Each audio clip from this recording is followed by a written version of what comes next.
Hello friends, welcome to Rida kitchen. இன்றைக்கி நம்ம பார்க்க போகிறது ஒரு சூப்பரான வாழைக்காய் வறுவல் பார்க்க போகிறோம்.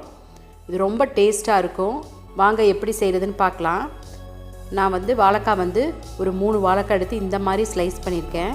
தோலை லைட்டாக சீவிட்டு இந்த மாதிரி ஸ்லைஸ் பண்ணிக்கணும். இப்போ நம்ம இந்த பவுடரெல்லாம் போட்டு அதை நம்ம மேரினேட் பண்ண போகிறோம். மிளகாய்த்தூள் ஒரு 1.5 டீஸ்பூன், மஞ்சள் தூள் 1/2 டீஸ்பூன், இஞ்சி பூண்டு paste 1 teaspoon, சோம்புத்தூள் 1/2 teaspoon, garam masala 1 teaspoon, மல்லித்தூள் 1 டீஸ்பூன், பெப்பர் ஒரு 1/2 டீஸ்பூன். நம்ம காரத்துக்கு தகுந்த மாதிரி அட்ஜஸ்ட் பண்ணிக்கலாம். ஜீரகத்தூள் ஒரு 1/2 டீஸ்பூன், உப்பு தேவையான அளவு. இப்போ இதெல்லாம் போட்டு இந்த வாழைக்காவில் நல்லா மிக்ஸ் பண்ணி இது ஒரு 1/2 மணி நேரம் அப்படியே நம்ம ஊற வைக்கணும். அப்போ தான் நல்ல வாழைக்காயில் உப்பு காரம்லாம் பிடிச்சி நல்லாயிருக்கும். இது நம்ம டீப் ஃப்ரை பண்ண போகிறதில்ல, ஷாலோ ஃப்ரை தான் பண்ண போகிறோம். இது ஒரு 1/2 மணி நேரம் அப்படியே இருக்கட்டும். இப்போ நம்ம தாளிக்கும் போது இப்போ பூண்டு ஒரு 8 பல் எடுத்து இந்த மாதிரி 1-2 செதைச்சி வச்சுக்கணும். கருவேப்பிலை, பூண்டு போடும் போது ஃப்ளேவர் சூப்பராக இருக்கும். இதுக்கு ஒரு அடிகனமான பாத்திரத்துக்கு நான் இன்றைக்கி இரும்பு சட்டியில் தான் வைக்க போகிறேன். தேங்காய் எண்ணெய் ஊற்றி தான் ஃப்ரை பண்ண போகிறோம். ஷாலோ ஃப்ரை தான் பண்ண போகிறோம், டீப் ஃப்ரை பண்ண போகிறதில்ல.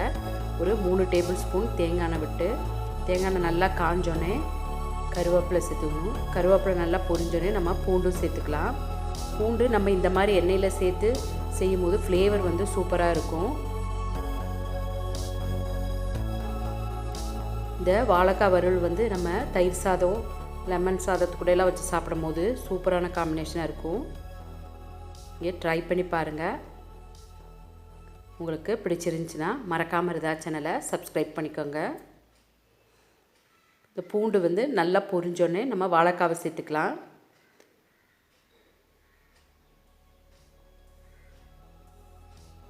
பாருங்கள், இந்த அளவு பொரிஞ்சால் போதும். கலர் லைட்டாக சேஞ்ச் ஆகிடுச்சு. இப்போ இந்த ஸ்டேஜில் நம்ம வாழைக்காவை சேர்த்துக்கலாம்.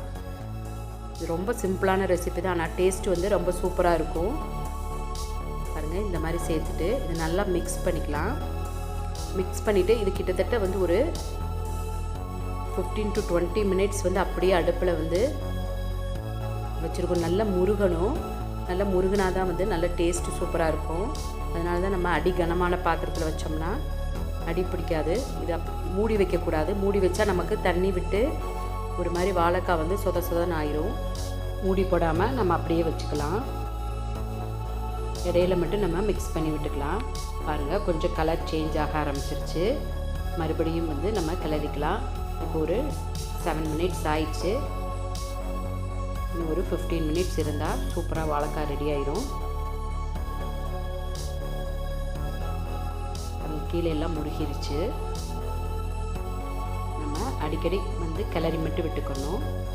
இது அப்படியே ஒரு 10 மினிட்ஸ் அப்படியே இருந்துச்சுன்னா நல்லா முருகிரும். அப்படியே இருக்கட்டும். 10 மினிட்ஸ் இருந்தால் எல்லா பக்கம் முருகுனா நம்ம அடுப்பு ஆஃப் பண்ணிக்கலாம். பாருங்கள், சூப்பராக முருகிருச்சு. சூப்பரான வாழைக்காய் வறுவல் ரெடி ஆயிடுச்சு. உங்களுக்கு பிடிச்சிருக்குன்னு நினைக்கிறேன். பிடிச்சிருந்துச்சின்னா மறக்காமல் ரிதா சேனலை சப்ஸ்கிரைப் பண்ணிக்கோங்க. ஓகே ஃப்ரெண்ட்ஸ், அடுத்த வீடியோவில் சந்திக்கலாம். பாய்.